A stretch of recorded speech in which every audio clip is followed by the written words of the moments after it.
Hi guys, today we will talk about how to fix Messenger not showing active friends on your settings. All you have to do, you just click here on settings, then it's going to take you to next window here and you just go down, then you click here on apps, then it's going to take you to apps window here, then you just go down here to looking for Messenger app in this window, you click here on Messenger, then it's going to take you to next window here, then you click here on force stop and you click here on OK and you go down, then you click here on storage, then it's going to take you to storage window, just click here on clear cache, then you click here on clear data and you just turn off your phone and turn on it and it's going to work with you.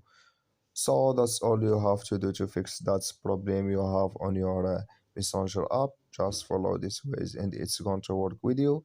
Thank you for your watching. Don't forget to support us by liking, subscribe, and see you in next video about our Messenger app settings.